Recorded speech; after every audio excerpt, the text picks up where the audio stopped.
আল্লাহ তাআলা জানিয়ে দেন, হে নবী, ইন্নাকা লা তাহদি মান আহবাবতা, আপনি যাকে ভালোবাসেন ইচ্ছা করলেই আপনি তাকে হেদায়েত করতে পারবেন না। ওয়ালাকিন্নাল্লাহা ইয়াহদি মান ইয়াশা, আর আমি আল্লাহ ইচ্ছা করলে যাকে ইচ্ছা আমি হেদায়েত দিতে পারি। জোরে বলুন সুবহানাল্লাহ। তার মানে আল্লাহ তাআলা তার নবীকে জানিয়ে দিলেন, হে নবী, হেদায়েতের মালিক আপনি নন, হেদায়েতের মালিক হলো আমি আল্লাহ। জোরে বলুন সুবহানাল্লাহ। হেদায়েতের মালিক কে? আল্লাহ, একমাত্র আল্লাহ। এই হেদায়েতের মালিকানা আল্লাহ তাআলা কোন নবীকেও দেন নাই। দেখবেন অনেক নবীর, ইব্রাহিম আলাইহিস সালামের বাবা যদি নবীদের হাতে হেদায়েত থাকতেন তাহলে নিজের বাবাকে আগে মুসলমান বানাইতেন। নূহ আলাইহিস সালামের সন্তান কিনান ইসলাম ধর্ম গ্রহণ করে নাই, লূত আলাইহিস সালামের স্ত্রী ইসলাম গ্রহণ করতে পারে নাই। তার মানে এর থেকে বোঝা যায় যে হেদায়েতের মালিক হলো একমাত্র কে? হেদায়েতের মালিক হলো আল্লাহ। সেজন্য আল্লাহ তাআলা আমাদেরকে ভালোবেসেছেন বিধায় আমরা হেদায়েতের নূর পেয়েছি। জোরে বলুন ঠিক কিনা? যদি ভালো না বাসতেন হেদায়েতের নূর পাইতাম না। দেখেন, আমরা লক্ষ লক্ষ হাজার হাজার মাইল দূরে বসে আমরা আল্লাহর নবীকে আমরা কোনোদিন দেখি নাই, আল্লাহর নবীর কোন সাহাবীকে আমরা কোনোদিন দেখি নাই, তারপরেও আমরা আল্লাহর উপর ঈমান এনেছি। জোরে বলুন ঠিক কিনা? অথচ আল্লাহর নবী সাল্লাল্লাহু আলাইহি ওয়াসাল্লাম নিজে মক্কার কাফেররা আল্লাহর নবীর মুবারক জবান দিয়ে মক্কার কাফেরদেরকে আল্লাহর নবী দাওয়াত দিয়েছেন। জোরে বলুন ঠিক কিনা? আমি ক্ষুদ্রতায় বুঝিতে পারি না, ও গো মহামহিয়ান,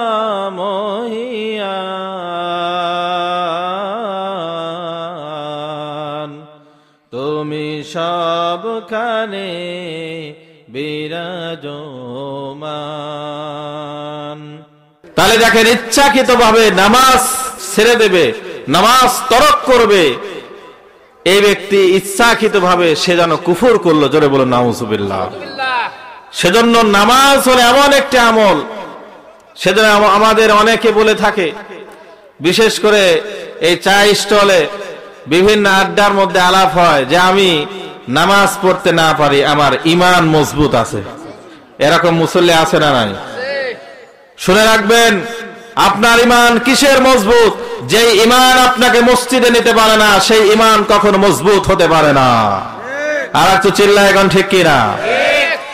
যে ঈমান আপনাকে মসজিদে নিতে পারে না, যে ঈমান আপনাকে নামাজ পড়াইতে পারে না, মনে রাখবেন ওই ঈমান কখনো মজবুত হইতে পারে না। ঠিক কিনা? এবার দাসী ডাক দিয়ে বলে, হুজুর, আমার এক নম্বর দাবি হলো যখন আযান হয়ে যাবে, যখন নামাজের ওয়াক্ত হয়ে যাবে, তখন আমি দুনিয়াবি আর কোনো কাজ করতে পারবো না, দুনিয়ার মালিকের আমি আর কোনো কাজ করতে পারবো না। তখন আমি আমার আসল মালিক, আমার খালেক, আমার মাওলায়ে কারিমের কদমে আমি সিজদায় ব্যস্ত হয়ে যাব। জোরে বলুন সুবহানাল্লাহ। তখন আমি দুনিয়ার আর কোনো কাজ করতে পারবো না, আর কোনো ডিউটি করতে পারবো না, 5 ওয়াক্ত নামাজের সময় আমি কোনো কাজ করতে পারবো না। নামাজের ওয়াক্ত হওয়ার সাথে সাথে আমি আমার মালিকের কদমের মধ্যে আমার কপালটাকে লাগায় দেব। 1 নম্বর দাবি। এবার আল্লাহর ওলি তো আরো খুশি, আল্লাহর ওলি ডাক দিয়ে বলে, এমন দাসী তো আমার দরকার, কারণ আমার বাড়িতে বেনামাজের কোনো জায়গা নাই। সুবহানাল্লাহ বলেন। সন্তানকে, অনেক বাবা আছেন, পিতা আছেন, ফজরের সময় একা একা নামাজে চলে আসেন, নিজের ছেলেকে নামাজে ডাকেন না, স্ত্রীকে নামাজের জন্য ডাকেন না, মেয়েদেরকে নামাজের জন্য ডাকেন না, পরিবারের সদস্যদেরকে নামাজের জন্য ডাকেন না। কিয়ামতের ময়দানে আপনাকে এই সন্তান হাসরের ময়দানে আপনাকে ধরবে আর বলবে যে আমার বাবা হলো স্বার্থপর, সে নিজে নামাজ পড়েছে, আমাদেরকে কোনোদিন নামাজের আদেশ দেয় নাই। ঠিক কিনা? সেজন্য নামাজ আল্লাহ শুধু পড়তে বলে নাই, নামাজ কায়েম করতে বলেছেন। কি করতে বলেছেন? কায়েম করতে হবে। আগে ব্যক্তি জীবনে কায়েম করতে হবে, তারপরে পারিবারিক জীবনে, তারপরে রাষ্ট্রীয় জীবনে। জোরে বলেন ঠিক কিনা? আগে ব্যক্তি জীবনে যদি নামাজ না হয়, আপনার পরিবারের মধ্যে যদি নামাজ প্রতিষ্ঠিত না হয়, তাহলে রাষ্ট্রীয় জীবনে কি নামাজ প্রতিষ্ঠিত হবে? জোরে বলেন হবে? সেজন্য নিজের পরিবারকে নামাজ পড়াইতে হবে। আল্লাহ তাআলা বলেন, ওয়া'মুর আহলাকা বিস-সালাতি ওয়াসতাবির আলাইহা। আমার আল্লাহ তাআলা বলেন, শুধু নিজে নামাজ পড়লে হবে না, ওয়া'মুর আহলাকা বিস-সালাহ, তুমি তোমার পরিবারকেও নামাজের আদেশ দাও। সুবহানাল্লাহ বলেন। দেখেন, আমরা একটা সময় গিয়ে নামাজ পড়ি, বৃদ্ধ হয়ে নামাজ পড়ি, কিন্তু নিজের সন্তানকে নামাজ পড়াই না, নিজের সন্তানকে নামাজের আদেশ দেই না। অথচ নবীজি সাল্লাল্লাহু আলাইহি ওয়াসাল্লাম বলেন যে তোমার সন্তানের বয়স যখন 7 বছর হবে তখন তাকে নামাজের নির্দেশ দাও, যখন 10 বছর হবে তখন নামাজের জন্য তাকে বেত্রাঘাত করো। কারণ নামাজের ক্ষেত্রে কোনো ছাড় দেওয়ার সুযোগ, আরো জোরে বলেন, সুযোগ আছে? নাই। আমরা সন্তানকে নামাজের আদেশ দেই না, নামাজের আদেশ দেই না, সন্তানকে কোরআন পড়ানোর নির্দেশ আমরা দেই না। সন্তানকে নির্দেশ দেই যে ডাক্তার হওয়া লাগবে, ইঞ্জিনিয়ার হওয়া লাগবে, ভালো রেজাল্ট করা লাগবে, এই নির্দেশ দেই। ভালো চাকরি করা লাগবে, ভালো ব্যবসা করা লাগবে, এই নির্দেশ দেই, কিন্তু নামাজের নির্দেশ দেই না। 1 নম্বর বললাম, যখন মসজিদে আজান হয়ে যাবে, যখন নামাজের সময় হয়ে যাবে, তখন আমি দুনিয়ার কোন মালিকের আর কোনো কাজ করতে পারবো না, আমি নামাজে চলে যাব। তখন আমি আমার কপালটা আমি আমার আসল মালিক আমার আল্লাহর কদমে লাগায় দেব। এবার 2 নম্বর দাবি হলো, সারাদিন আমি কাজ করব, রাত্রিবেলা আমি কোনো ডিউটি পালন করতে পারবো না। কারণ সারাদিন আপনি আমাকে যতটা কাজ করাইতে পারেন আমার কোনো সমস্যা নাই, সারাটা দিন আমাকে দিয়ে আপনি যত খাটনি করান আমার কোনো আপত্তি নাই। সারাটা দিন আমি আপনার গোলামি করব, সারাটা দিন আমি আপনার দাসত্ব করব, আমি আপনি যা বলবেন সেই কাজই করব, কোনো কাজে ফাঁকি দেব না। কিন্তু যখন রাত্রি গভীর হয়ে যায়, রাত্রিবেলা আমি কোনো কাজ করব না, আমি সারা রাত্র জেগে জেগে আমি আমার মালিকের গোলামি করব। জোরে বলুন সুবহানাল্লাহ। ও আমার মালিক,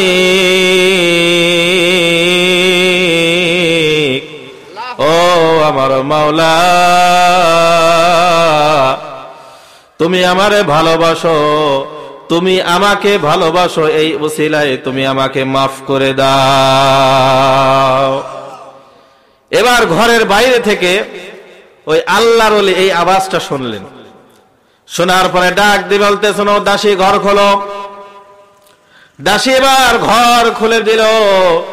এবার আল্লাহর ওলি ডাক দিয়ে বলো, দাসী তুমি আল্লাহ তাআলার কাছে কেন ভুল দোয়া করতেছো? তুমি কেন বলতেছো যে আল্লাহ তুমি আমাকে ভালোবাসো, এই ওসিলায় তুমি আমাকে মাফ করে দাও?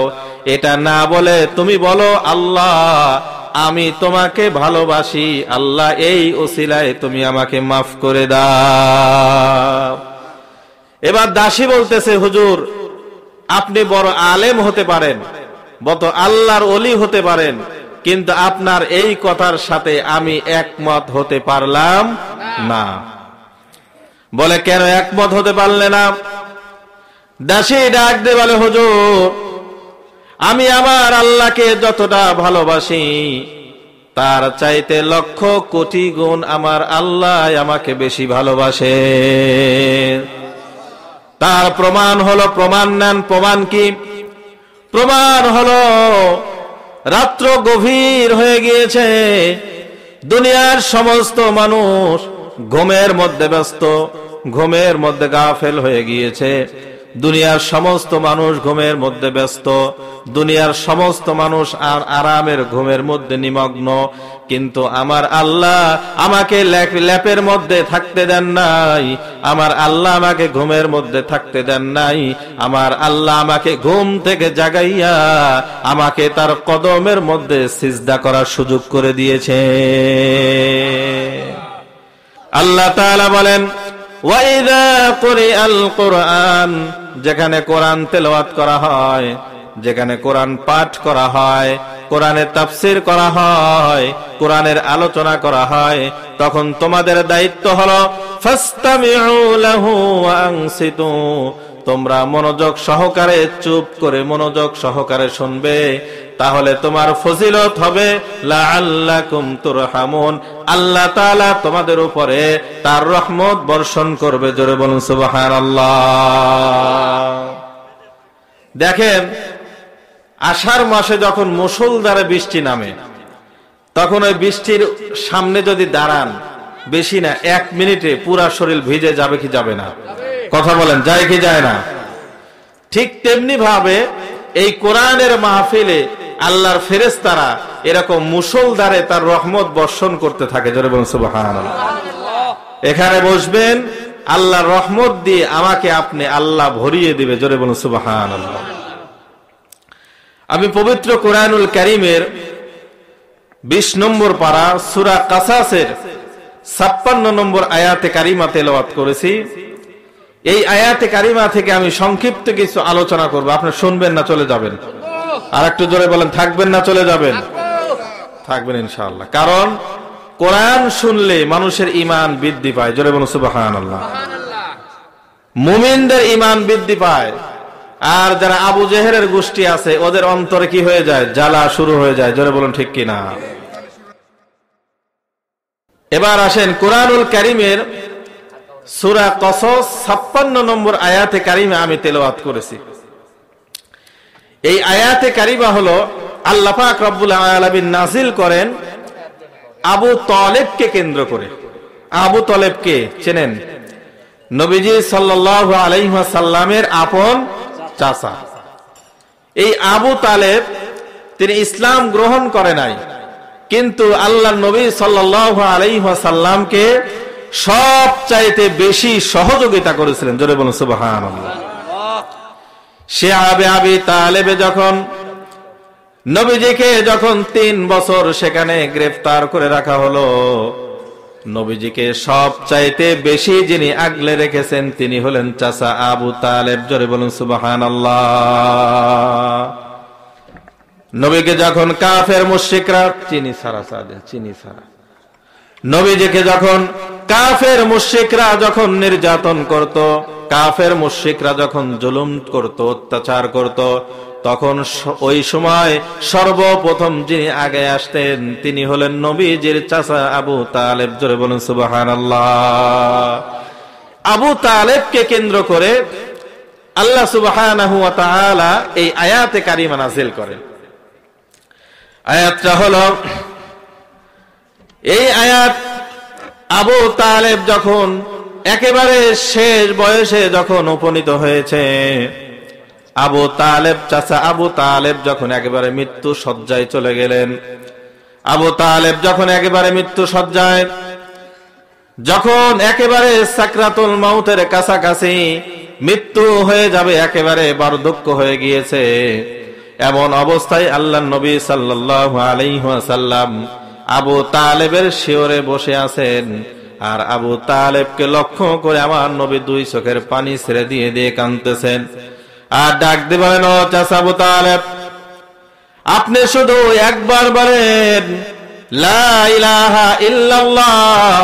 আপনি যদি এতটুক কালিমার এতটুক যদি পড়েন, শুধু একবার বলবেন, হাসরের ময়দানে আমি নবী আপনাকে সুপারিশ করে জান্নাতে নিয়ে যাব। কারণ আপনি যদি ঈমান না আনেন, আপনি যদি আমার উপর, আল্লাহর উপর, কোরআনের উপর যদি ঈমান না আনেন, তাহলে আপনার সমস্ত আমল তো বরবাদ হয়ে যাবে। আপনি যদি ঈমান না আনেন, তাহলে আপনি যদি ঈমান না আনেন, তাহলে কাল হাসরের ময়দানে, কিয়ামতের ময়দানে আমি নবীজি আপনার কোনো উপকারে আসতে পারবো না। কারণ একজন মুমিনের, একজন মানুষের জীবনের সবচাইতে দামি সম্পদ হলো তার ঈমান। জোরে বলুন সুবহানাল্লাহ। ঈমান হলো এত দাম, এত দাম, ঈমানের এত দাম। যদি কারো মধ্যে এক যাররা পরিমাণ ঈমান নিয়ে যদি কেউ ব্যক্তি মৃত্যুবরণ করে, শুধু যদি একবার বলে মান ক্বালা লা ইলাহা ইল্লাল্লাহ দাখালাল জান্নাহ, যদি জীবনে কেউ একবার শুধু লা ইলাহা ইল্লাল্লাহ পড়ে ঈমান আনে, তাহলে ওই ব্যক্তি গুনাহের কারণে জাহান্নাম খাটার পরে কোনো একদিন ওই ব্যক্তি আল্লাহর জান্নাতে চলে যাবে। জোরে বলুন সুবহানাল্লাহ। সেজন্য ঈমানের হলো সব চাইতে বেশি দাম হলো ঈমানের। জোরে বলুন সুবহানাল্লাহ। সম্পদের চাইতে ঈমানের দাম বেশি, ইজ্জতের চাইতে ঈমানের দাম বেশি, ক্ষমতার চাইতে ঈমানের দাম বেশি, তারপরে আপনার টাকা পয়সা জমি জাতির চাইতে ঈমানের দাম বেশি না কম? আর একটু জোরে আওয়াজ দিয়ে বলেন, বেশি না কম? বিল গেটস এর নাম শুনেছেন? বিল গেটস পৃথিবীর বুকে যিনি সব চাইতে বেশি ধনী। 2021 সালে অর্থনৈতিক একটা জরিপে দেখা গিয়েছে 2021 সালে বিল গেটসের সম্পদের পরিমাণ ছিল 10,000 লক্ষ কোটি ডলার। জোরে বলুন আল্লাহু আকবার।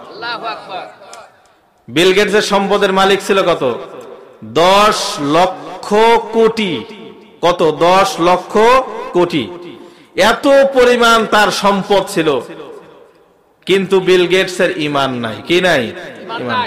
তার মানে তার এই সম্পদের চাইতে একজন ঠেলাওয়ালা দিন মজুর ইমানদারের দাম আল্লাহর কাছে বেশি। জোরে বলুন সুবহানাল্লাহ। বিল গেটসের এত সম্পদ আছে কিন্তু ঈমান নাই।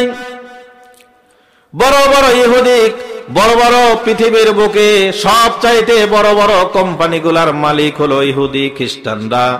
বড় বড় সফটওয়্যার কোম্পানির মালিক হলো ইহুদি খ্রিস্টানরা। বড় বড় সব চাইতে বড় বড় মিল কারখানা ইন্ডাস্ট্রির মালিক হলো ইহুদি খ্রিস্টানরা। কিন্তু মনে রাখবেন, ওই কোটিপতি মিলিয়ন বিলিয়ন ডলারের মালিকের চাইতে, ইহুদি খ্রিস্টান মালিকের চাইতে একজন ঠেলাওয়ালা দিন মজুর মুসলমানের ঈমানের দাম আল্লাহর কাছে বেশি। জোরে বলুন সুবহানাল্লাহ। সেটা ঈমানের এত দাম, এত দাম। ঈমান যদি না থাকে আপনার সম্পদের কোনো দাম নাই। ঈমান যদি না থাকে আপনার ইজ্জতের কোনো দাম নাই। আপনার মধ্যে যদি ঈমান না থাকে তাহলে আপনার ক্ষমতার কোনো দাম নাই। আপনার মধ্যে যদি ঈমান না থাকে আপনার জমি জমা সম্পদ সম্পত্তি কোনো কাজে আসবে না। জোরে বলুন ঠিক কিনা? সব কিছুর মূলে হলো ঈমান। জোরে বলুন ঠিক কিনা? এই হেদায়েত আল্লাহ পাক রব্বুল আলামিন, দেখেন এই যে হেদায়েত আল্লাহ তাআলা আমাদেরকে, এই মুসলমান হওয়ার সৌভাগ্য আল্লাহ তাআলা আমাদেরকে দান করেছেন। অথচ নবীজির চাচা আবু তালেব, যিনি নবীজিকে সব চাইতে বেশি ভালোবাসতেন, সেই আবু তালেব ঈমান আনার সৌভাগ্য হয় নাই। কিন্তু আমরা মক্কা থেকে লক্ষ লক্ষ মাইল দূর থেকে আজকের এই অজপরা গ্রামে বসেও আমরা হেদায়েতের নূর পেয়েছি। জোরে বলুন আল্লাহু আকবার। আর একটু জোরে বলুন আলহামদুলিল্লাহ। সব চাইতে বেশি দামি সম্পদ হলো আমাদের ঈমান। জোরে বলুন ঠিক কিনা? এবার যেই কথা বলতেছিলাম, নবীজি আমার আবু তালেবের শিয়রে বসে আছে। বসে চাচা আবু তালেবকে লক্ষ্য করে বলতেছে, ও চাচা, আপনি শুধু একবার বলেন লা ইলাহা ইল্লাল্লাহ, হাসরের ময়দানে আমি আপনাকে সুপারিশ করে জান্নাতে নিয়ে যাব। আপনি যদি কালেমা না পড়েন তাহলে আমি আপনার কোনো উপকারে আসতে পারবো না, কোনো উপকার করতে পারবো না। কিতাবের মধ্যে রাখে আবু তালেব মাত্রই ঈমান কালেমা মুখে উচ্চারণ করবে ভাগ, এই সময় একটা টাটকা শয়তান আবু জেহেল সেখানে এসে হাজির। আবু জেহেল এসে বলতেছে যে ভাই, আপনি কুরাইশ বংশের, হাশেমি বংশের মানুষ, আপনি যদি বাপ দাদা ধর্মের মুখে চুনকালি মেখে এই মৃত্যুর সময় আপনি মুহাম্মাদের ধর্ম গ্রহণ করবেন, আপনি তো আপনার পূর্বপুরুষকে অপমান করবেন। জোরে বলুন নাউজুবিল্লাহ। শয়তান, শয়তান শুধু জিন শয়তান না, মানুষ শয়তান পৃথিবীতে আছে না নাই? আর একটু জোরে বলুন আছে না নাই? শয়তান দুই প্রকার, একটা হলো মানুষ শয়তান আর একটা জিন শয়তান। জিন শয়তানের চাইতে মানুষ শয়তান কিন্তু মারাত্মক। জোরে বলুন ঠিক কিনা? মানুষ শয়তান চিনবেন কিভাবে? মানুষ সন্তান চিনবেন কিভাবে? আপনি দাড়ি রাখতে চাইবেন, দাড়ি রাখবেন, নিয়ত করেছেন দাড়ি রাখবেন। এখন আপনার স্ত্রী বলতেছে দাড়ি রাখলে তোমার ভাত খাবো না, তাহলে বোঝা লাগবে এটা স্ত্রী নয়, ওটা হলো মানবরূপী শয়তান। ঠিক কিনা? আপনি ভালো কাজ করবেন, নামাজের দিকে রওনা করবেন, আপনার একটা বন্ধু এসে বলবে নামাজে দেওয়ার দরকার নাই, চলো যাই ছবি দেখে আসি, চলো যাই জুয়ার আড্ডায় বসি, তাহলে বোঝা লাগবে ওটা বন্ধু নয়, ওটা হলো মানবরূপী শয়তান। এবার আবু জেহেল এসে আবু তালাবকে প্ররোচনা দিচ্ছে আর বলতেছে যে ভাই, আপনি শেষ বয়সে এসে পূর্বপুরুষের বাপ দাদার ধর্মে চুনকালি দিয়ে আপনি মুহাম্মাদের ধর্ম, এই বাচ্চাই বসো, এই ছেলে বসো, আপনি আপনার এই পূর্বপুরুষের মুখে চুনকালি দিয়ে আপনি কালিমা পড়ে মুসলমান হবেন, এটা তো আমাদের জন্য অপমান। তখন আবু তালেব তার সিদ্ধান্ত থেকে আবার পিছে ফিরে আসলো। নবীজি আবার তাকে রিকোয়েস্ট করতেছে, আবু তালেবকে বলতেছে চাচা যান, শুধু একবার পড়ে নিন লা ইলাহা ইল্লাল্লাহ, এটা যদি না পড়েন হাসরের ময়দানে আমি মুহাম্মদ আপনাকে কোনো উপকার করতে পারবো না। তখন আমার আল্লাহ তাআলা আয়াত নাযিল করে নবীকে জানিয়ে দেন, ইন্নাকা লা তাহদি মান আহবাবতা ওয়ালাকিন্নাল্লাহা ইয়াহদি মান ইয়াশা।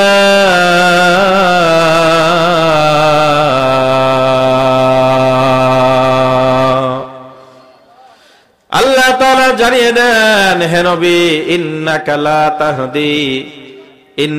লা তাহদি মান আহবাবতা, আপনি যাকে ভালোবাসেন ইচ্ছা করলেই আপনি তাকে হেদায়েত করতে পারবেন না, ওয়ালাকিন্নাল্লাহা ইয়াহদি মান ইয়াশা, আর আমি আল্লাহ ইচ্ছা করলে যাকে ইচ্ছা আমি হেদায়েত দিতে পারি। জোরে বলুন সুবহানাল্লাহ।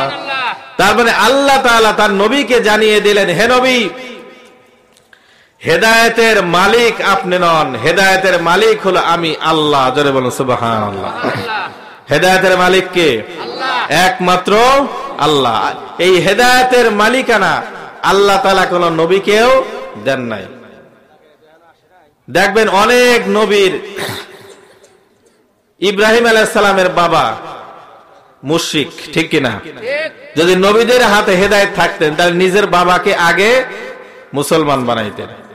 নূহ আলাইহিস সালামের সন্তান কিনান ইসলাম ধর্ম গ্রহণ করে নাই, লূত আলাইহিস সালামের স্ত্রী ইসলাম গ্রহণ করতে পারে নাই। তার মানে এর থেকে বোঝা যায় যে হেদায়েতের মালিক হলো একমাত্র কে? হেদায়েতের মালিক হলো আল্লাহ। সেজন্য আল্লাহ তাআলা আমাদেরকে ভালোবেসেছেন বিধায় আমরা হেদায়েতের নূর পেয়েছি। জোরে বলুন ঠিক কিনা? যদি ভালো না বাসতেন হেদায়েতের নূর পাইতাম না। দেখেন আমরা লক্ষ লক্ষ হাজার হাজার মাইল দূরে বসে আমরা আল্লাহর নবীকে আমরা কোনোদিন দেখি নাই, আল্লাহর নবীর কোন সাহাবীকে আমরা কোনোদিন দেখি নাই, তারপরে আমরা আল্লাহর উপর ঈমান এনেছি। জোরে বলুন ঠিক কিনা? অথচ আল্লাহর নবী সাল্লাল্লাহু আলাইহি ওয়াসাল্লাম নিজে মক্কার কাফেররা আল্লাহর নবীর মুবারক জবান দিয়ে মক্কার কাফেরদেরকে আল্লাহর নবী দাওয়াত দিয়েছেন। জোরে বলুন ঠিক কিনা? নবীজি আমার আবু জেহেলের কাছে একাধিকবার দাওয়াত নিয়ে গিয়েছেন। আবু জেহেল কালিমা পড়ার সৌভাগ্য হয় নাই, ইসলাম গ্রহণ করার সৌভাগ্য হয় নাই, কারণ তার কপালে হেদায়েত নাই। ঠিক কিনা?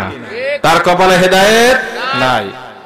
নবী আমার অনেকবার আবু জেহেলকে দাওয়াত দেওয়ার জন্য আবু জেহেলের কাছে গিয়েছেন। নবীজি আমার আবু জেহেলের কাছে একদিন চলে গেলেন, গিয়ে ডাক দিয়ে বলতেছেন, ও চাচা আবু জেহেল। আবু জেহেল কিন্তু আমাদের মতো এমন মূর্খ মানুষ না। আবু জেহেলের নাম কিন্তু মূর্খ, কিন্তু আসলে মূর্খ নয়। ওকে মূর্খ এই জন্য বলা হয়, আবু জেহেলের জ্ঞান কিন্তু কম নয়। আবু জেহেল কিন্তু ওর নাম ছিল আবুল হাকাম। আবু জেহেল কিন্তু জ্ঞানী মানুষ। আবু জেহেলও কিন্তু কোরআন বুঝেছিল। আবু জেহেল আরবি ভাষার একজন পণ্ডিত ছিল। ও কিন্তু কোরআনের অর্থ বুঝেছিল, কিন্তু তারপরেও সে হেদায়েতের নূর তার অর্জন হয় না। ঠিক কিনা? আবু জেহেল তো আরবি ভাষা বুঝতো। আল্লাহ নবী যখন তাকে কোরআনের দাওয়াত দিল, আবু জেহেল তো কোরআন বুঝে ফেলেছিল, কিন্তু আবু জেহেল চিন্তা করলো যে মুহাম্মদ আমাদেরকে যেই দিন আমাদের সামনে নিয়ে এসেছেন, মুহাম্মাদের এই দিন যদি আমরা গ্রহণ করি, তাহলে আমাদের মানব রচিত এই তন্ত্র মন্ত্র আর জমিনে থাকবে না। তখন আল্লাহর আইন প্রতিষ্ঠা হবে, আমাদের নেতৃত্ব শেষ হয়ে যাবে। জোরে বলুন সুবহানাল্লাহ।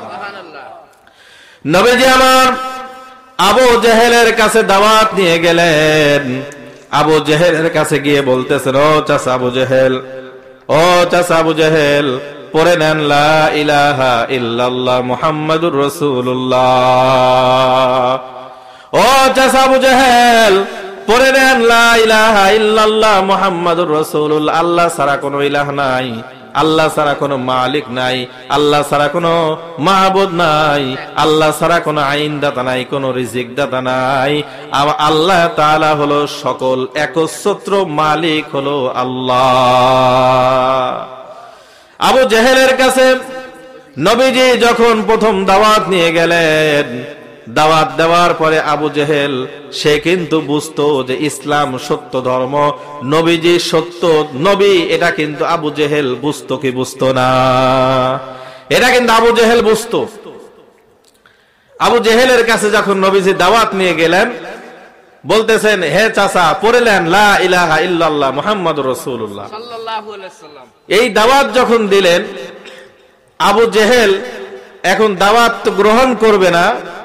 আল্লাহ নবী সাল্লাল্লাহু আলাইহি ওয়াসাল্লামকে বলতেছে, ও ভাতিজা মুহাম্মদ, আমি তোমার কাছে ওয়াদা করলাম, তুমি যদি একটা মুজিজা দেখাইতে পারো। আবু জেহেল বলতেছে, তার জমিন থেকে ছোট্ট একটা পাথর হাতের মুঠার মধ্যে নিয়ে আবু জেহেল বলতেছেন, ও ভাতিজা মুহাম্মদ, আমার হাতের মধ্যে কি? তুমি যদি এইটা বলতে পারো, তাহলে আমি ওয়াদা করলাম আমি কালেমা পড়ে তোমার ধর্ম গ্রহণ করব। একটা জমিন থেকে একটা পাথর উঠায় তার হাতের মধ্যে এইভাবে ধরে রেখেছে, বলতেছে যে ভাতিজা, আমার হাতের মধ্যে কি? তুমি যদি এটা বলতে পারো, তাহলে আমি কালেমা পড়ে কি হয়ে যাব? মুসলমান হয়ে যাব। কথা বুঝতেছেন কি? আর একটু জোরে বলেন, বুঝতেছেন? সব কেউ কেউ মনে একটু অমনোযোগী আছেন, একটু জোরে তাকবীর দিন না, তাকবীর। এই ফাঁকা যারা আছে একটু আগে আগে আসি আমরা, ইনশাআল্লাহ একটু আগে আসি সব। এই সামনে যারা আছে একটু আগে আসি, একটু আগে আসি। মজলিস সুন্দর হলে এই মজলিস হয় সুন্নতি মজলিস। জোরে বলেন সুবহানাল্লাহ। একটু আগে আসেন, এই সাইডে যারা আসে, এই মুরব্বীরা এই জায়গাটা একটু ফিল আপ করে আগে আসেন। এখন আবু জেহেলের কাছে যখন নবীজি কালিমার দাওয়াত নিয়ে গেলেন, আবু জেহেল বলতেছে, ভাতিজা, আমার হাতের মুঠার মধ্যে কি? তুমি যদি বলতে পারো, আমি ওয়াদা করলাম আমি তোমার কালিমা পড়ে তোমার ধর্ম আমি গ্রহণ করব। সুবহানাল্লাহ। এবার আল্লাহর নবী তো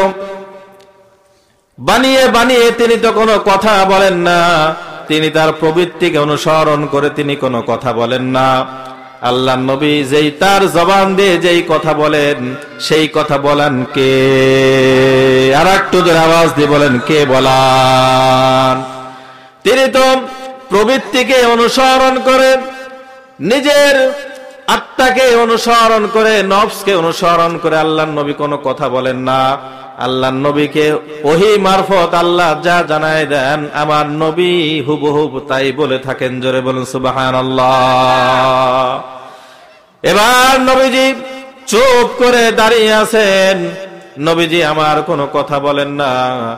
সাথে সাথে নবীজি যখন প্রশ্নের সম্মুখীন হয়, সাথে সাথে আমার আল্লাহ জিব্রাইলকে পাঠিয়ে দেয়। জোরে বলুন সুবহানাল্লাহ। এবার নবীজি আমার চুপ করে আবু জেহেলের হাতের মুঠির সামনে দাঁড়িয়ে আছে। এবার আল্লাহ তাআলা জিব্রাইলকে জানিয়ে দিলেন, জিব্রাইলকে পাঠিয়ে দিলেন নবীজির কাছে, ও জিব্রাইল যাও, আমার নবী তো আবু জেহেলের প্রশ্নের সম্মুখীন হয়েছে, আমার নবীর সমস্যা তুমি সমাধান করে দিয়ে আসো। এবার আবু জেহেল হাতের মুঠি দাঁড় করিয়ে দাঁড়িয়ে আছেন। এমত অবস্থায় জিব্রাইল আমিন এসে হাজির হয়ে গেল। ডাক দিয়ে বলতেছেন, ও ইয়া রাসূলুল্লাহ। জিব্রাইল এসে বলতেছেন, ইয়া রাসূলুল্লাহ, ইয়া হাবিবাল্লাহ, আপনার টেনশন করার কোনো দরকার নাই, আপনি শুধু হাতের দিকে ইশারা করেন, ওই আবু জেহেলের হাতের মধ্যে কি আছে তা অটোমেটিক জবাব দিয়ে দিবে। জোরে বলুন সুবহানাল্লাহ। এবার যখন ওহী চলে এসেছে, নবীজি আমার মুস্কি হাসি দেয়, আর মুস্কি হাসি দিয়ে আবু জেহেলের দিকে তাকায় বলে, ও চাচা আবু জেহেল, তোমার হাতের মধ্যে কি, এটা কি আমি নিজে বলবো নাকি তোমার হাতের মধ্যে যা আছে সে নিজেই তার পরিচয় দিয়ে দেবে? এবার আবু জেহেল বলতেছে যে আমার হাতের মধ্যে কি আছে সে যদি নিজেই কথা বলে তাহলে এটা তো দলিল হিসাবে আরো শক্ত হয়।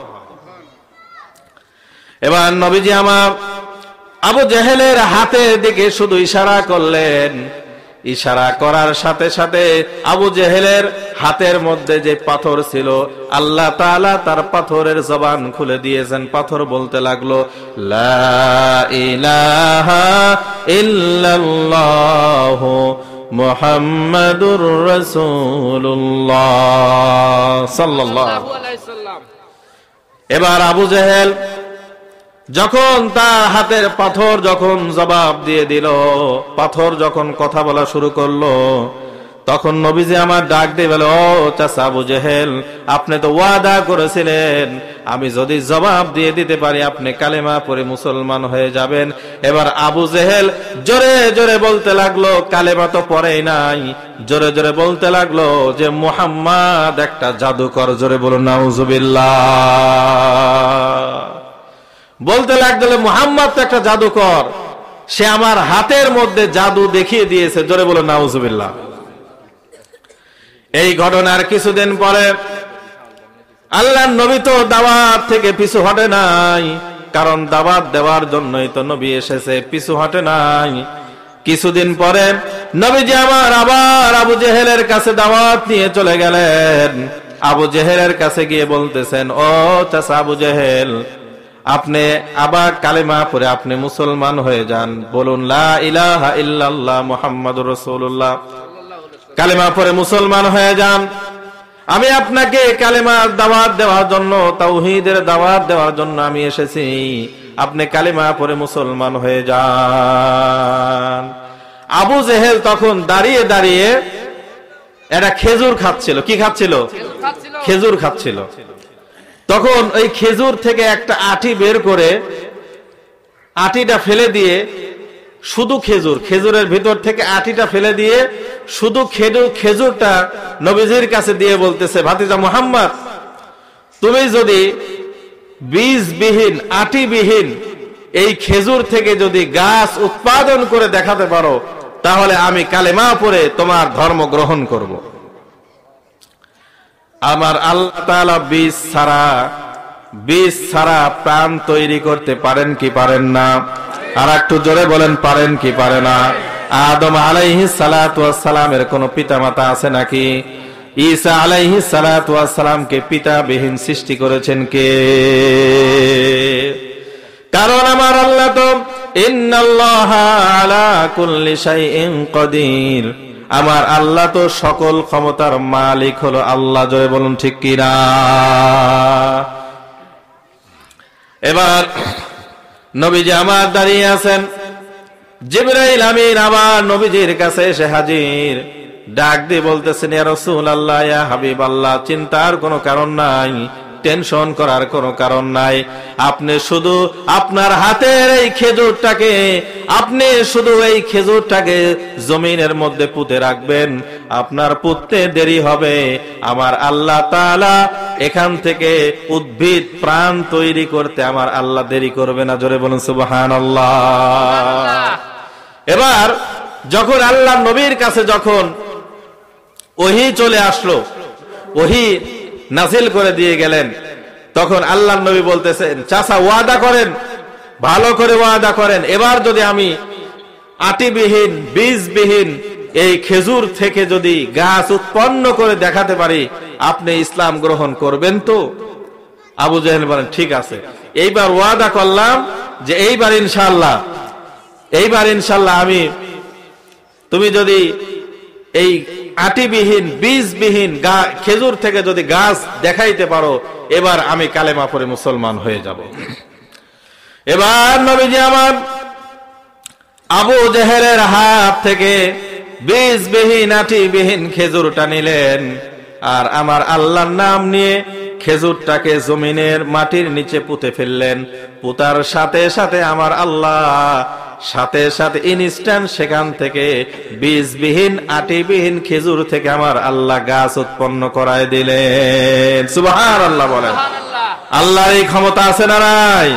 আর একটু চিল্লায় বলেন, ক্ষমতা আছে না নাই? এই দুলোক ভূলোক যা কিছু আছে, জমিনের নিচে আসমানের উপরে, মহাকাশ মহাশূন্য, যত চন্দ্র নক্ষত্র যা কিছু আছে, এই সমস্ত কিছুর একচ্ছত্র মালিক কে? আর একটু জোরে বলেন, মালিক কে?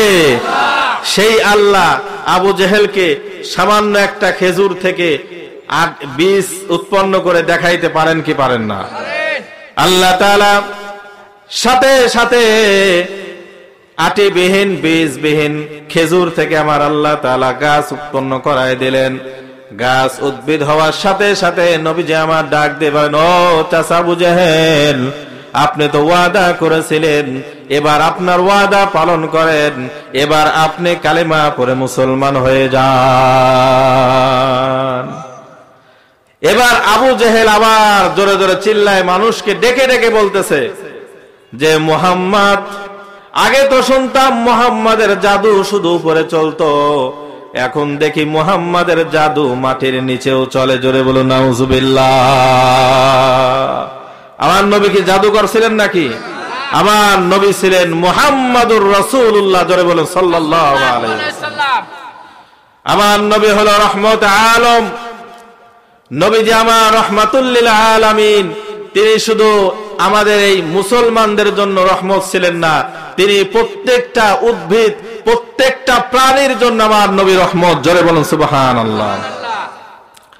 এবার আবু জেহেল বলতে লাগলো, এতদিন জানতাম মুহাম্মাদের জাদু শুধু উপরে চলে, এখন দেখি মুহাম্মাদের জাদু মাটির নিচেও চলে। জোরে বলুন নাউজুবিল্লাহ।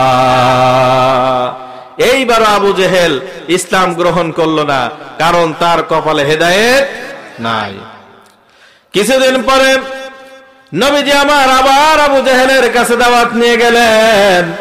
আবু জেহেলকে ডায় বলতেছেন, ও চাচা আবু জেহেল, পড়ে নেন লা ইলাহা ইল্লাল্লাহ, এই কালেমা পড়ে নেন, মুসলমান হয়ে যান। কারণ আমার আল্লাহ এক, আমার আল্লাহর কোনো শরীক নাই, লা শারীকা লাহু, আমার আল্লাহর কোনো শরীক নাই। আপনি কালেমা পড়ে মুসলমান হয়ে যান। তখন আবু জেহেল, তখন ছিল রাত্রিবেলা। কি বেলা? রাত্রিবেলা। দেখবেন পূর্ণিমার রাত, যখন চন্দ্র মাসের 12, 13, 14 তারিখ হয়, তখন দেখবেন যে আকাশের চাঁদটা একেবারে পূর্ণিমার মতো একেবারে ফুলে ওঠে, ঠিক কিনা? চাঁদের চেহারাটা অনেক সুন্দর হয়ে যায়, একবারে জমিনটা ফর্সা হয়ে যায়, চাঁদটা একেবারে পূর্ণতা যখন পেয়ে যায়, অনেক সুন্দর লাগে কি লাগে না? এরকম একটি পূর্ণিমার রাতে, এমন একটি চাঁদনি রাতে আবু জেহেল দাঁড়িয়ে আছেন, পূর্ণিমা চাঁদের কাছে দাঁড়িয়ে আছেন, চাঁদের আলোর মধ্যে রাত্রিবেলায় দাঁড়িয়ে আছেন। নবীজি আমার এই সুযোগে আবু জেহেলের কাছে গিয়ে বলতেছেন, ও চাচা আবু জেহেল, পড়ে নেন লা ইলাহা ইল্লাল্লাহ, কালিমার দাওয়াত যখন আবার তার কাছে কালিমার দাওয়াত নিয়ে গেলেন, এবার আবু জেহেল ডাক দিয়ে বলে, ও ভাতিজা মুহাম্মদ, আমি তোমার কাছে আরেকটা কন্ডিশন দেব, আরেকটা শর্ত দিব। তুমি যদি এই শর্তটা আমাকে দেখাইতে পারো তাহলে এইবার আর দেরি করব না, আমি এইবার কালেমা পড়ে মুসলমান হয়ে যাব। এবার কয়বার? তৃতীয়বার। কয় নম্বর বার? তৃতীয়বার। তখন নবীজি বলতেছেন, এবার আবার কি শর্ত বলেন? তখন আবু জেহেল ডাক দিয়ে বলে, ও ভাতিজা মুহাম্মদ, এইবার আমার শর্ত হলো, ওই যে আকাশের পূর্ণিমার চাঁদ দেখা যায়, ওই যে আকাশের পূর্ণিমার চাঁদ দেখা যায়, তুমি যদি ওই চাঁদটাকে দ্বিখণ্ডিত করতে পারো তাহলে এইবার আমি আর দেরি করব না, এইবার আমি কালিমা পড়ে মুসলমান হয়ে যাব। এবার নবীজি আমার আর দেরি করে নাই, সাথে সাথে আমার আল্লাহ জিবরাইল আমিনকে নবীজির কাছে পাঠিয়ে দিলেন, নবীজির কাছে পাঠিয়ে দিলেন। পাঠিয়ে দিয়ে বলতেছেন, ইয়া রাসূলুল্লাহ, ইয়া হাবিবাল্লাহ, দেরি করার দরকার নাই, কোনো টেনশন নাই, কোনো টেনশন নাই। আপনার শাহাদাত আঙ্গুলি দ্বারা আপনি একবার ইশারা করেন, ইশারা করতে দেরি, ওই আসমানের চাঁদ দ্বিখণ্ডিত হতে দেরি হবে না। জোরে বলুন সুবহানাল্লাহ। নবীজি আমার সাথে সাথে তার আঙ্গুল দ্বারা ইশারা করলো, আঙ্গুল দ্বারা ইশারা করার সাথে সাথে আমার আল্লাহ তাআলা আসমানের ওই পূর্ণাঙ্গ চাঁদটাকে দুই দিকে আল্লাহ তাআলা নামায়ে দিলেন। জোরে বলুন সুবহানাল্লাহ। দুই দিকে চাঁদটা নেমে গেল, নবী আবার ইশারা করলেন, সাথে সাথে এই চাঁদটা আবার আগের মতো জোড়া লেগে গেল। জোরে বলুন আল্লাহু আকবার। আল্লাহ তাআলা নবীকে আল্লাহ তাআলা এই পাওয়ার দিয়েছেন কি দেয় নাই? আর একটু জোরে বলেন, কারণ আমার নবী তো চাঁদেরও রহমত, আমার নবী সূর্যেরও রহমত। জোরে বলুন সুবহানাল্লাহ। এবার নবীজি আমার যখন চাঁদটাকে দ্বিখণ্ডিত করে দেখায় দিলেন, এইবার নবীজি আবু জেহেলকে ডাক দিয়ে বলল, চাচা আবু জেহেল, আপনিই তো এবার কথা দিয়েছিলেন যে চাঁদটাকে যদি দ্বিখণ্ডিত করতে পারি তাহলে আপনি কালেমা পড়ে মুসলমান হয়ে যাবেন। এবার আবু জেহেল জোরে জোরে চিল্লাইতে লাগলো আর বলতে লাগলো যে এতদিন শুধু জেনেছি মুহাম্মাদের জাদু মাটির উপরে চলে, মাটির নিচেও চলে, আজকে দেখলাম মুহাম্মাদের জাদু আকাশেও চলে। জোরে বলুন নাউজুবিল্লাহ। কারণ হেদায়েতের মালিক হল আমার আল্লাহ। আমার আল্লাহ তাআলা যাকে হেদায়েত দেন সেই মাত্র হেদায়েত পায়। হেদায়েত পাওয়ার জন্য ধনী হওয়া লাগে না, হেদায়েত পাওয়ার জন্য ক্ষমতাবান হওয়া লাগে না, ঈমানের স্বাদ পাওয়ার জন্য কোটিপতি হওয়া লাগে না, ক্ষমতাবান হওয়া লাগে না, বংশীয় হওয়া লাগে না। হেদায়েত পাওয়ার জন্য শুধু আমার আল্লাহর পক্ষ থেকে তাকদীরে লাগে। জোরে বলুন ঠিক কি না? ঈমানের এত দাম, এত দাম। খাইবারের যুদ্ধের সময় ইহুদিদের সাথে যখন মুসলমানের যখন তুমুল বেগে জিহাদ চলতেছে, যুদ্ধ চলতেছে, যারা খাইবারের ইতিহাস জানেন যে খাইবারের যুদ্ধে বেশ কিছুদিন যাবৎ খাইবারের যুদ্ধ চলতেছিল। মুসলমান এখনো পরিপূর্ণ জিহাদ, মুসলমান এখনো পরিপূর্ণ সফলতা পায় নাই, এখনো বিজয় আসে নাই। এই খাইবারের যুদ্ধ যখন চলতেছিল, একদিকে ইহুদিদের ঘাঁটি আর একদিকে মুসলমানদের তাবু। মুসলমানদের তাবু একদিকে, খাইবারের তাবু, ইহুদিদের তাবু আর একদিকে।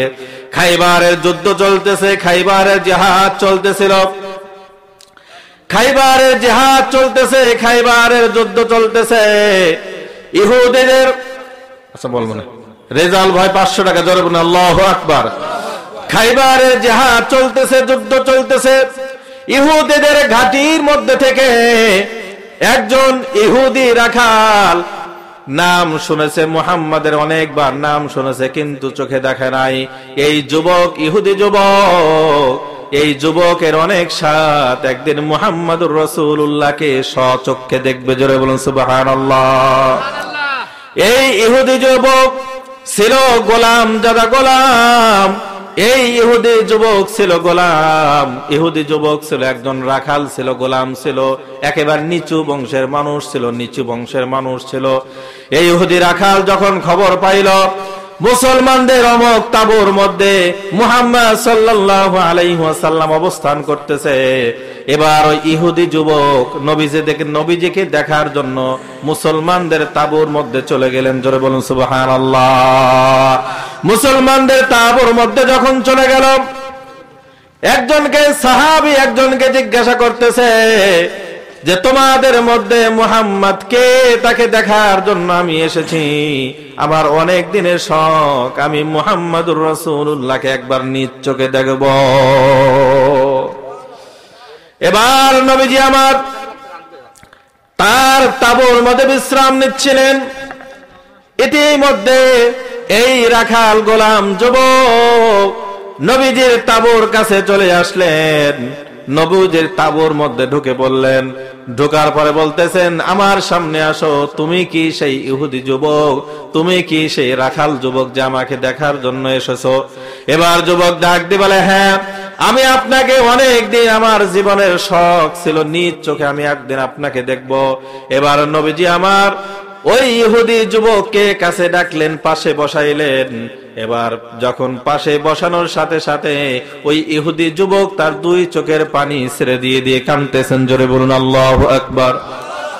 নবীজির চেহারা এত সুন্দর, এত সুন্দর, আমার নবীর চেহারা এত সুন্দর, আমার নবীর চেহারার দিকে তাকাইলে ওই চক্ষুকে আল্লাহ তাআলা জাহান্নামের আগুনকে হারাম করে দিবে। জোরে বলুন আল্লাহু আকবার। এবার ইহুদি যুবক নবীজি যখন তাকে পাশে বসতে বললেন, এবার ইহুদি যুবক দুই চোখের পানি ছেড়ে দিয়ে দিয়ে কাঁদতেছেন আর বলতেছেন, ও মুসলমানদের নবী মুহাম্মদ, আমি ইহুদি সম্প্রদায়ের একজন মানুষ, আমি হলাম একজন নিচু বংশের মানুষ, আমি হলাম একজন রাখাল, আমি হলাম একজন গোলাম। আমি গোলাম হওয়ার কারণে, আমি নিচু বংশে হওয়ার কারণে, আমি রাখাল হওয়ার কারণে, ছাগল চরানোর কারণে আমার ইহুদি ধর্মের যারা ধনী শ্রেণীর মানুষ আছে তারা আমাকে দেখতে পারে না, তারা আমাকে পছন্দ করে না, তারা আমাকে কোনো মূল্যায়ন করে না, তারা আমাকে কাছে বসা তো দূরে থাক, আমরা যেই জায়গায় থাকি সেই জায়গায় মজলিসে আমাদেরকে বসতে দেয় না। আপনি মুসলমানদের নবী হওয়া সত্ত্বেও আপনি আমাকে পাশে বসতে দিলেন, আমাকে এত সম্মান করলেন, ও মুসলমানদের নবী মুহাম্মদ, এটা কি আপনি কি সবার ক্ষেত্রে করেন নাকি? আমার নবী ডাক দিয়ে বলেন, ও ভাই রাখাল, আমি মুহাম্মদ, আমি হলাম রাহমাতুল লিল আলামিন, আমার কাছে কে রাখাল, কে ধনী, কে গরিব, আমার কাছে এই বিচার নয়, আমার কাছে প্রত্যেকটি মানুষ হলো আল্লাহর গোলাম। জোরে বলুন সুবহানাল্লাহ। এবার যুবক ডাক দিয়ে বলেন, ও নবী মুহাম্মদ, আমি যদি আমার মনে চায় আমি যদি একবার আপনাকে জড়ায় ধরতে পারতাম তাহলে আমার মনের সমস্ত জ্বালাগুলো মিটে যাইত। এবার নবীজি আমার বলতে, সমস্যা নাই, কোনো সমস্যা নাই, আমি হলাম রাহমাতুল লিল আলামিন, তুমি আমাকে একবার কেন বারবার জড়ায় ধরো, আমার কোনো সমস্যা নাই। এবার নবীজিকে রাখাল যখন জড়ায় ধরলেন, নবীজি যখন তাকে আবার জড়ায় ধরলেন, জড়ায় ধরার সাথে সাথে এবার রাখাল যুবক তার আবেগকে আর ধরে রাখতে পারলেন না, ডাক দিয়ে বলতেছেন, ইয়া রাসূলুল্লাহ, ইয়া হাবিবাল্লাহ, আমি গরিব হওয়ার কারণে, আমি গোলাম হওয়ার কারণে কোনদিন আমার বংশে, আমার ইহুদি ধর্মের ধনী মানুষেরা কোনদিন আমাকে বুকে নেয় নাই, কোনদিন আমাকে আদর করে নাই, কোনদিন আমাকে এত ভালোবাসা কোনদিন কেউ দেয় নাই। ও মুসলমানদের নবী মুহাম্মদ, আজকে আপনি আমাকে যেই সম্মান দেখাইলেন, আমার আর বুঝতে বাকি নাই যে ইসলাম ধর্ম হলো একমাত্র সত্য ধর্ম। জোরে বলুন সুবহানাল্লাহ।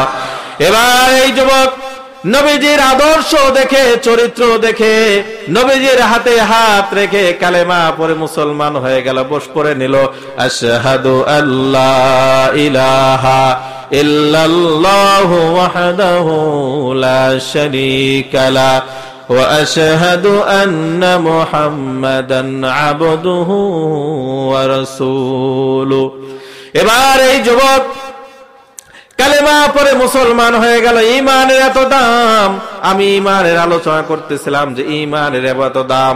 এবার কালেমা পড়ে মুসলমান হয়ে গেল। মুসলমান হওয়ার পরে যুবক ডাক দিয়ে বলে, ইয়া রাসূলুল্লাহ, ইয়া হাবিবাল্লাহ, আমি তো এখন কালেমা পড়েছি, মুসলমান হয়ে গেছি, এখন আমার কাজ কি? কারণ সে সকালবেলা ইসলাম গ্রহণ করেছে, জোহরের ওয়াক্ত হতে তো এখনো অনেক দেরি, রমজানের রোজা আসতে তো অনেক দেরি, হজ আসতে তো অনেক দেরি, যাকাত আসতে তো অনেক দেরি। এখন আল্লাহর নবী বলেন, এখন তো নামাজের ওয়াক্ত নয় যে তোমাকে আমি নামাজ পড়তে বলবো, এখন তো রমজান মাসও না যে তোমাকে আমি রোজা রাখতে বলবো, এখন তো তুমি তো সম্পদের মালিকও না যে তোমাকে আমি যাকাত দিতে বলবো।